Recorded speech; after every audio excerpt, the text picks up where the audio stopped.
so much. I will now recognize myself for 5 minutes. Generally, my questions will be for the entire panel.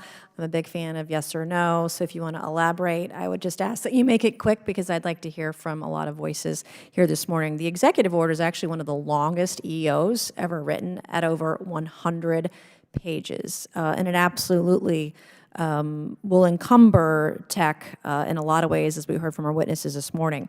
My first question is, the Commerce Department could not protect Secretary Raimondo's own email account from being hacked last year. Yet this EO requires firms to share with the agency on a daily basis the crown jewel secrets of the most powerful AI systems on Earth. First question, can we trust Commerce to ensure this highly sensitive data doesn't fall into the hands of China or another foreign adversary? Yes or no? No. I think we've seen that there's a need for a greater discussion of improving cybersecurity, both in the government and beyond. Mm-hmm. No, and we shouldn't have to. Mm-hmm. Yes. Okay, thank you. According to the executive order, the over 100-page executive order, irresponsible use of AI could exacerbate, quote, social harms, including, quote, disinformation. Should we trust the government to be the ultimate arbiter of what is disinformation and what may cause social harm in AI systems? Mr. Thierer? No. No, and we should be concerned about the First Amendment approach of doing such. Absolutely not. I will say yes, and government with our civil society industry partners alongside of us. Should AI model developers have to give the government all their test results and test data, even those concerning politics or religion? Mr. Thierer? No. I think it's a highly concerning proposal with significant consequences for innovation. No. You know what I'm going to say. You're going to say yes. You're going to be the in high one stakes. dissenter this morning. Yeah, especially in high stakes. What are some of the, just very quickly, the risks if companies are giving their test data over to the government? Mr. Thierer?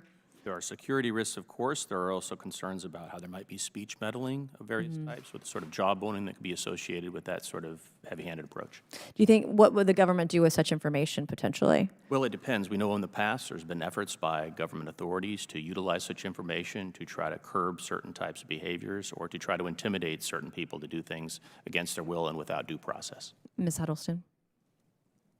Similarly, I think there are concerns about how this could have an impact on speech as well as innovation more generally, with the idea that innovators would have to seek permission from the government before engaging in their innovation rather than having it play out in the marketplace of ideas.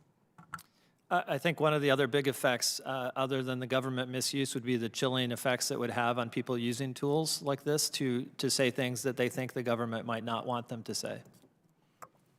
And I would just suggest that I think we're conflating surveillance technology and how we actually look at government on the surveillance side versus what the EO is actually dictating, which is accountability in the AI training data and the test beds as we look at high stakes applications. So I would like us to just clarify that. Okay, and then, well, my last point is, I think we can all learn something probably from recent history. The FBI's interpretation of the Hunter Biden laptop as Russian disinformation, and we had a number of over 20 former Intel officers and folks that wrote a letter saying it was Russian disinformation. Come to find out, it was not. I think that's a concern that a lot of folks have on what the government will do with data, what the government will do with information, what the government will do with testing information, algorithms, code and programming product, et cetera. The EO requires companies even considering developing dual-use foundation AI models to report to the government on an ongoing basis, again, about their most sensitive business secrets. Could the justification for using the DPA here be used in the future to demand highly sensitive plans and data from firms in any emerging technology field? Mr. Thierer? Yes, it could, and we should avoid it for that reason. Ms. Huddleston?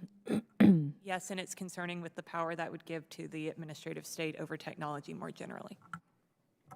The EO offers no limiting principle on the use of the DPA, and so I think we could expect that people will continue to walk down this road.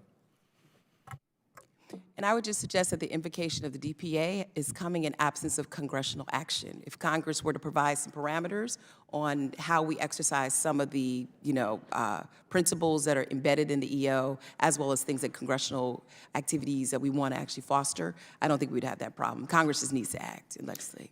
All right, thank you. I want to thank our participants on the panel today. We appreciate your time, your insight, and expertise. And I will now yield 5 minutes to my esteemed colleague from Virginia. Thank